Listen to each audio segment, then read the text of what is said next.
Hello guys, good morning, good afternoon, good evening. Welcome to SMC with Arewa. My name is Arewa. I welcome you to my channel. If you are new, kindly click on that subscribe button and don't forget to on your notification bell so you can get notified whenever I drop a new video. Share like it, I dare bye. Courtesy of my mommy. Is flinging.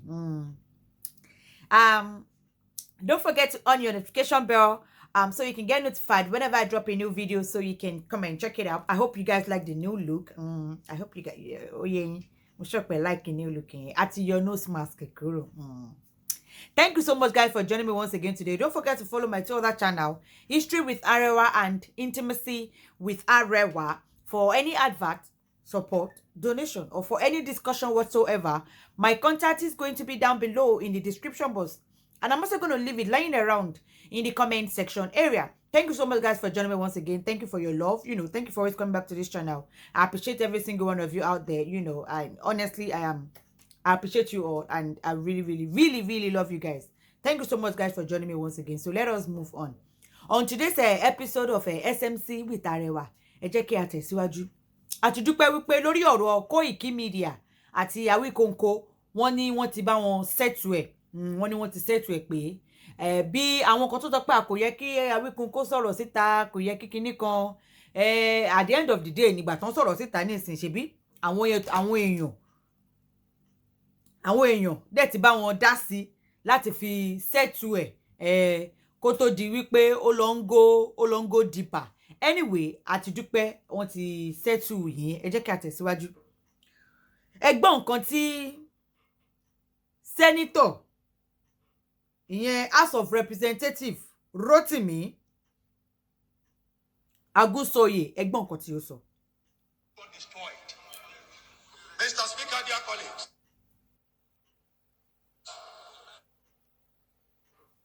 the most hated person in the world is the person that speaks the truth. And people will not want to listen to the truth because they do not want their illusion destroyed. Okay. Mr. Speaker, dear colleagues, I think enough is enough. We need to address the main issue now. Where are we? The role of government in governance is to protect lives and property of the people and to provide welfare for the people. Mr. Speaker, we have failed woefully in all this. My other colleague here, Sununu, said over 70 people were killed. My dear colleague from Oyo State said over 50 people were killed. Somebody from Imo said their people are being killed. Go to the northeast, north central, northwest, southeast, southwest, south. People are being killed. What are we doing in government? It is important we address this. Is it the time when we have fighter jets moving here and there that we will address this issue? Something has to be done, Mr. Speaker. Shewari, as you listen to what the man just said, ìyẹn Rotimi, House of Representatives, ìyẹn Rotimi Agunsoye, you all listen. First off, one something that I noticed, I don't want to include this video to this podcast, At the end of that speech, all their members in that meeting, in that House of Representative meeting, they clapped for him. And I'm wondering,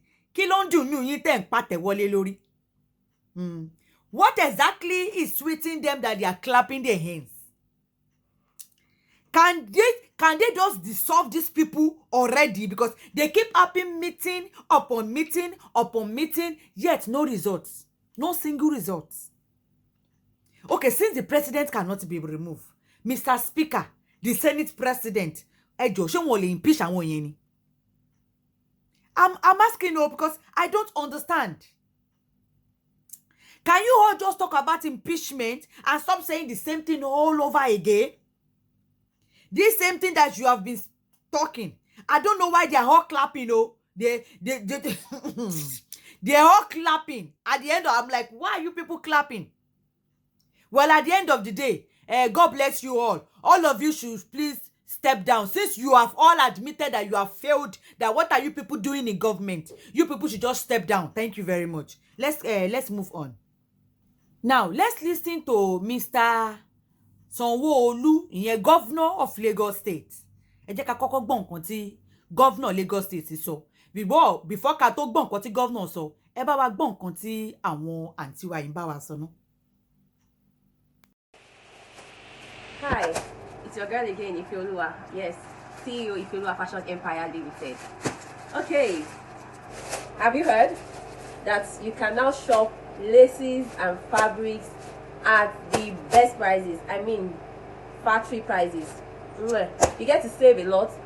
You save massively on your fashion, on your laces and fabrics, and you get to earn a lot. Are you planning a party soon, my dear? You need to earn massively. I mean, you maximize profit on your Ashwebi deals, and guess what? You have direct access to unlimited designs, latest hot and classy designs that you cannot even see in the market at the best price. So from the factory, don't dull yourself. Join the smart shopper. Join the smart seller. Earn massively, save massively. Is it luxurious fashion? Do you want luxurious fashion? Affordable? Any type of fabrics, we got you covered. Whatever your budget is, we get you covered. Sweet, mind you, what you order is what you get.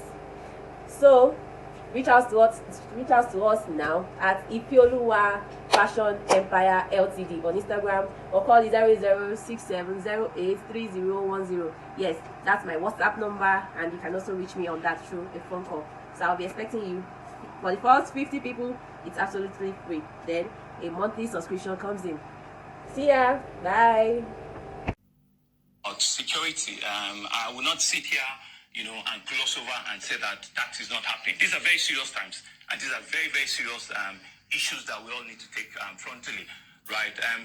I listen to programs in that is and others. The governor of Lagos State, ìyẹn Baba, ìyẹn Sanwo-Olu, in his meeting with a TV station, 2 years of stewardship. Ẹgbọ́n nǹkan tí ó sọ nípa security ní ìlú Èkó.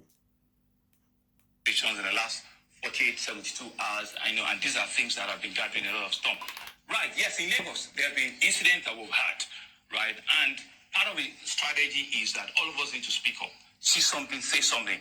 It's really around everybody understanding who is in your neighborhood. Who are the people, who are the strangers that you are seeing, around you. Simple security tip, you're in the traffic, roll up your glass if you have to, right? I mean, make sure that you are not standing by the street side and holding the phone and talking, without being security conscious. These are just very simple tips, that you don't enter a strange vehicle, right? The kind of questions that, A sitting governor is giving you tips on how to stay alive. Abẹ́rẹ́ pogun ti dé báyìí pé ẹ máa gbọ́ nǹkan tó sọ lọ́nà. Response that we've gotten, people have gone on painted, vehicles that they cannot even know who they are, and they're just hopping on free ride. You don't do that, Okay. But what is government's response to that? We need to look at what are the capability that we have. We have structural issues, infrastructural issues. I'm not going to drag you and say that we don't have it. We're going to dwell on infrastructure. Wait, what has infrastructure issue got to do with security issue? Anyway, mi ò kàwé, so mi ò mọ̀. I want to talk on infrastructure even for security. And that's one of the reasons why we're building, the cameras that we're building. That's one of the reasons why we're supporting, the police. He just said they are building cameras. And again, something just came to my mind, was like, cameras, okay, bad. But then again, I now remembered that NSAS, then that NSAS Bugalamo incident to Shele. And then, they arrested all the people that looted, stores, supermarkets, all the boys that, burned buildings and the rest of it. And I'm like, there is no security, or nor is there any cameras, infrastructure camera that I just made mention now. And how were they able to get all those boys or all those people that did all those things without those cameras that this man is saying, I'm just saying, thinking out loud now. That's one of the reasons why we're still increasing the number of our recruits on our neighborhood watch, so that local intelligence can be granular. There are things that we can speak to. Mr. Governor, on Eco Bridge, every day we are hearing that Mr. Governor. Anyway, let me cool down to answer that. Okay. Now, wait, Mr. Governor. What if I roll up my glasses in the traffic, like you suggested in your tip of saying survivor, of being alive, your survivor's tips? What if I roll up my glasses and they smash it open just to collect my belongings? What if I stand by the roadside, not pressing my phone, yet they park, their bike beside me, holding cutlasses and demand for my phone? I mean, and it's just a question, because I did not think Mr. Governor reasoned to that level. Sometimes we could senses ni mi ò rò pé governor gan reason pé wọ́n roll up glasses wọn nínú traffic ṣé tán bá wá fọ́ glass wọlé wá tún kọ́ ìyẹn nǹkan tó dá wa lóhùn nìyẹn tá bá ní ká má tẹ phone láàrin ní bus stop tá bá gbé phone gbá àtẹ̀mú phone dání wọ́n kàn páàkì ọ̀kadà lẹ́gbẹ̀ẹ́ èèyàn wọ́n mú ọbẹ̀ dání wọ́n ṣe pé ó yá mú phone ẹ wá ìyẹn tún kọ́ governor kí ni ká wá ṣe sí yẹn o torí ẹ̀ ṣì máa bọ́ta wá dá wa lóhùn o. Instead of keeping Lagos State now, we should all be afraid because there is no hope. That is what this man is telling us, There is no hope. There is basically, we are on our own. Look at what the governor is actually imposing on us. Honestly, I miss Fashola. I miss. Even Ambode wasn't this bad. Even Ambode wasn't this bad. Can you imagine that? Is it that this governor does not know that they break glasses? Honestly, his way of reasoning is appealing. Your way of reasoning is appealing. 3 days back, I roll up my glasses and it got broken. Ọlọ́run ni calling you, save you. And this man is here saying that roll up your glasses. Roll up your glasses. Okay, so on a very good day, are you supposed to roll down? Oh, okay. How are you now? Oh, yeah, now roll down your glasses. Is that how they were approaching in the first place, Mr. Governor? Honestly, this man should be ashamed of what is coming out for what is coming out from his mouth and he's calling that security tips. He should be ashamed to call that one security tips. Honestly. Instead of, working on how to increase the security operatives in security situation of the state, is literally telling us that we are on our own. He's even giving us tips on how to protect ourselves and stay alive. And yet, they will tell people to come and pay taxes. I bet pay Nigeria ti wá di bó lọ yàgò. Ǹjẹ́ tẹ́ ti gbọ́ nǹkan tí president yín Baba Bubu gan sọ? Ẹ gbọ́ nǹkan tí president yín sọ náà. They are protesting peacefully for the most part on a regular basis, and there has been video. I could show you some video that's been posted of a very... No, thank you. These are the images the president didn't want to see. They're on the internet and we can't verify exactly what they show, but it appears as though security forces were shooting at unarmed protesters in the southeastern state of Abia. This is footage I can't personally verify, but it looks as though the security forces have gone in very heavy-handedly shooting, and there were reported to be 7 deaths. I'm wondering, how are you planning to deal with this issue of Biafra? You, of course, have first-hand experience. Put a 30-month civil war, at least 2 million Nigerians were killed. And for somebody to wake up, maybe he wasn't born when there was just fighting in Biafra and said he wants Biafra again. We have multi-party democratic system now. Let them organize themselves and vote for to have a state within a state. But to try and interfere with movement of troops, with economy, looking for Biafra, after losing 2 million people, I think they are joking with Nigerian security, and Nigeria will not tolerate it. Why don't you invite them for talks? Why should we invite them? For the most part, they appear to be young people, as you say, with no recollection they didn't know what of the war, happened. The 1967-70 war. But these are disaffected young men for the most part, but young women as well, who are protesting, it would appear, against their reduced economic opportunities. Government allocations to state governments in that region have been reduced by something like 50%. These people want How much jobs. was oil costing? For the last 16 years, it was costing from over $140 per barrel, now to sometimes under 30. So the system of allocation has to correspondingly be reduced. So why shouldn't it affect them if it's affecting the whole of Nigeria? From where do we get the money to give them? Okay, Mr. President, I think our time is up, and I need to thank you very much indeed for taking the time to speak to me. Thank you very much. And for speaking to Al Jazeera. Thank you very much. Thank you very much. Thank you. Thank you. Gbọ́n nǹkan tí president yìí sọ. On that note, èmi ò ní, I have no comment with that one. Ẹ̀yin SMC fans, ẹ bá wa dá president búburú, ẹ bá wa dá bàbá búburú, ẹ bá wa dá ọ̀dà lóhùn, ẹ bá wa dá lóhùn. Ìyẹn lọ tán o.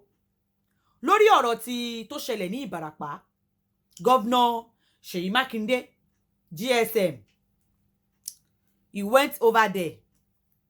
He gave a speech. And he was saying that he has literally, that he failed. The fact that the leaders of Amoteku gave out warnings, tips that nǹkan báyìí làwọn people in plan you. And yet, the governor did nothing about it. Gbogbo àwọn bóyá IGP ni o, AIGP ni o, kíní kan P ni o, olórí ọlọ́pàá ni o, olórí ọlọ́pàá ni o, olórí OPC ni o, olórí OPC ni o, gbogbo wọn they failed.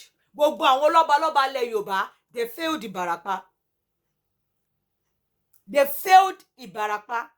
Olórí OPC gave a speech. Mi ò fẹ́ play speech yẹn ni, but he was actually giving the federal government 7 days to produce, the people that did that, and I'm like, why are you giving? You are literally giving the federal government. No, Baba, federal government go in nǹkan tó ń sọ lẹ́nu. And you are giving federal government 7 days to produce the people that did this, unless it is fire for fire. You are actually waiting for them before you know that you are supposed to fire for fire. Did they give you ultimatum when they came to attack your own? Ẹ wá ṣẹ̀ṣẹ̀ wá ń lérí ogun, ẹ ń lérí ogun. Ogun tó yẹ kẹ́ ẹ ti ṣe síta káàtì ó yẹ ká kọ gbọ́ ni kò yẹ need àti fojú rí gan. Bẹ́ẹ̀ ni need àti fojú rí, need evidence. Need the photo, need the video torí àwọn wèrè yìí gan wọ́n ń ṣe photo, wọ́n ń ṣe video. Wọ́n kì í ṣe photo, wọ́n kì í ṣe video. Ibi títí wọn tí wa tá bá ṣe tó ibi tó rọrùn sí ni wípé wọ́n ò fi wọ́n ṣọ́ wa. Ṣé mo káwọn yẹn wọ́n máa wá ṣe alámí, àwa gan máa wá ṣe alámí wọn. Wọn kò gbé gbòòrò, inú gbóná kúkú máa wà. Ó yẹ ká wọn. Bó ṣe wọlé lóru náà, òun ló yẹ káwa gan ká wọn mọ́ lóru. Ká dẹ̀ yanjú wọn síbẹ̀. Kẹ́ dẹ̀ wúlẹ̀, kẹ́ bò wọ́n mọ́lẹ̀, kò sẹ́ni tó fẹ́ béèrè wọn lọ́wọ́ yín. Nǹkan tí èèyàn bá fi ṣọ́yàn, èèyàn ló béèrè. Ìṣòro ni kíyàn kó wá béèrè pé ẹgbọ́n ṣe bá wa rí kíní kan àwọn nǹkan tó kọjá. Ẹ máa béèrè pé ṣé ẹ fi wọ́n ṣọ́ mi ni? Débi kó fẹ́ wá béèrè lọ́wọ́ yín. Ta ló mọ̀ pé wọ́n wà níbẹ̀? Ṣé wọ́n kọjá lójú mọmọ ni? Débi pé ìjọba kan wá béèrè pé ibo làwọn people tó kọjá bí lànà wà. Ṣé ẹ fi wá ṣọ́ wọn ni?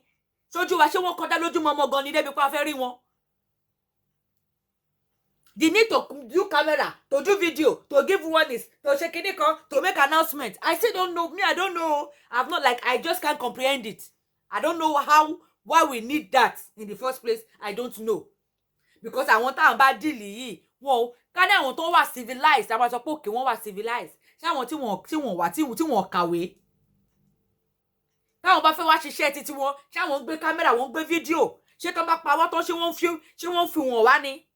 Ṣé iye wa tán bá pa sílẹ̀, ṣé wọ́n ṣe photo àbí wọ́n ṣe video ẹ̀ pé rárá o 20 la pa nù wọn o. Ṣé à ń rí gbogbo yẹn ni?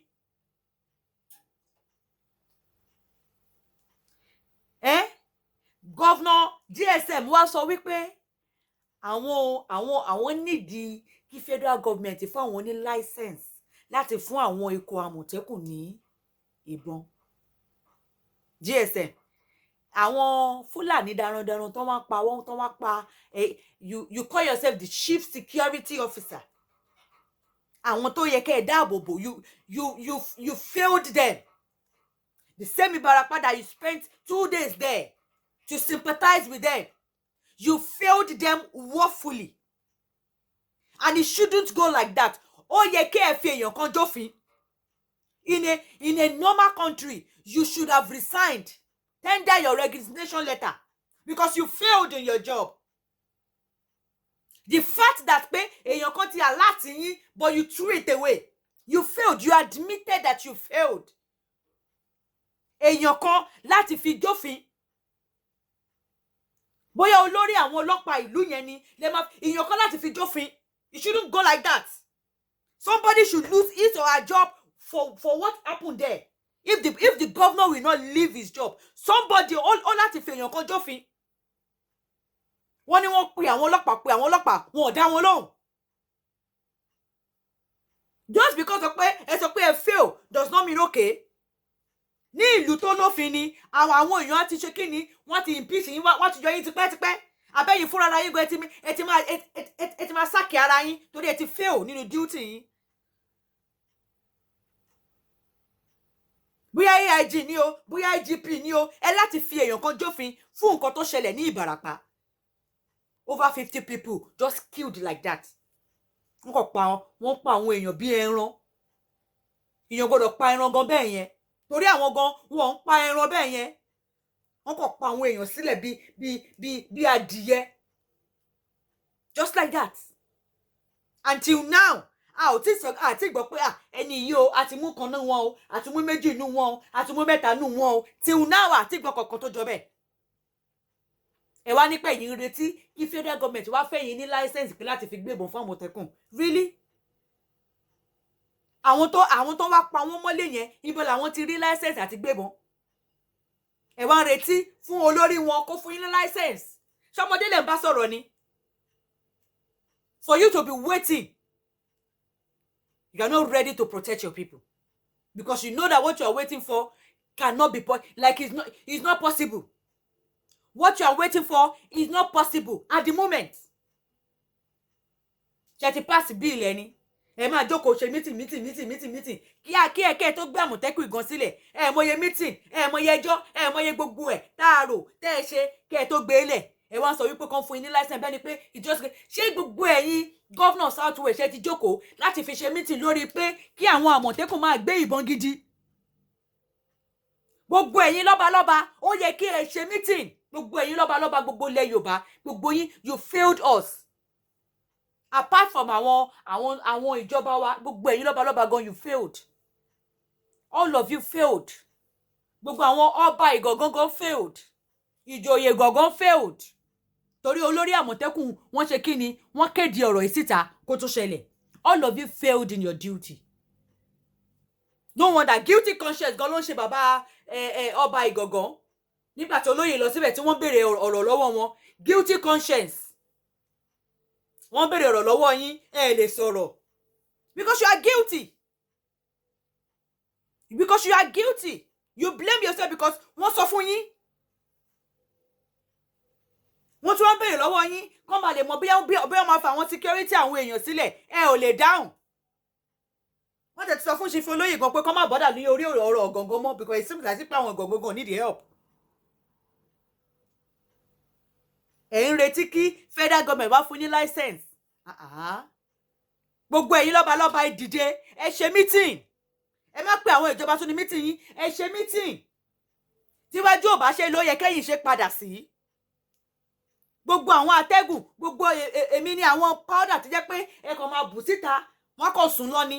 You know, if pending the time, okay, a lè gbébọn, they are order. Ó ṣàní báwọn ọdẹ. Bóyá kẹ́ go spiritual, bóyá kẹ́ go tradition ni. Ẹ̀yin tẹ́ ẹ wà nílùú òyìnbó. Ó máa ní àwọn nǹkan èmi tí wọ́n fi ń jà nílùú òyìnbó tó tẹ̀ ń ṣe ìbọn rárá. Ẹ tún bá wa gbá research lẹ́yìn lórí.